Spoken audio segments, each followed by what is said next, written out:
Alhamdulillah Rabbil Alameen, wassalatu wassalamu ala sayyidil anbiya wal mursaleen, wa ala alihi wa sahbihi ajma'in, amma ba'd.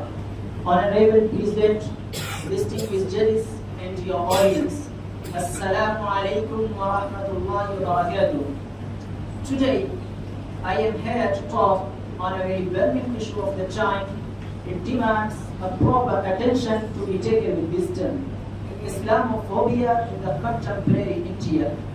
Islamophobia, unfortunately, has become an all too familiar term in our contemporary vocabulary.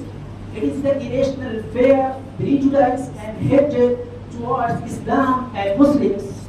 However, let me emphasize that Islam is a religion of peace, compassion, and tolerance. Its teachings inspire us to live harmoniously with one another and contribute positively to the greater society.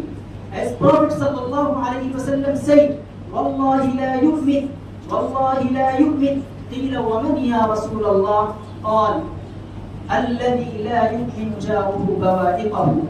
He does not have faith. He does not have faith. It is said, "Who is it, O Messenger of Allah?" He said, "Whose neighbor is not safe from his harms." Dear audience, yet despite these teachings, Islamophobia has led discrimination, hate crimes, and the marginalization of Muslims around the world. And it is essential to recognize that this hatred and fear not only harm the individuals, but also damage the social fabric of our global community. Therefore, we must actively confront it wherever we encounter it. My friends, India is a land of unity in diversity, where various cultures, traditions, religions, and faith coexist harmoniously. But nowadays it is worsening very bitterly, as a person is denied a job only on the basis of his name and religion, just on the basis of his outward identity. Sometimes he is harassed, even lynched by the mob. He is subjected by the agencies, and hundreds of times the honor, dignity, and property of Muslims were thrown into the fire of riots. And all these operations have been inflicted on this land, which has pride of being the largest democracy of the world. And at the core of our democratic values lies the principles of secularism, which guarantees and ensures that every citizen has right to practice his own religion without any fear of discrimination. As we strive for an inclusive society, it is our collective responsibility to reject any form of discrimination, hatred, bigotry towards any religious community. Islamophobia not only undermines the fundamental values of our constitution, but also damages the social fabric of our global community and threatens the peaceful coexistence of our diverse nation. It challenges the commitment of India to secularism and pluralism. It divides communities, mistrusts, and hinders our progress as a nation. Therefore, I say, to truly uphold the fundamental principles of secularism, we must work together to create an atmosphere of respect, understanding, and acceptance from all faiths. Islamophobia in India has had significant and far consequences on various aspects of the society. Muslims face discriminations in various spheres of their life, including education, employment, and public services.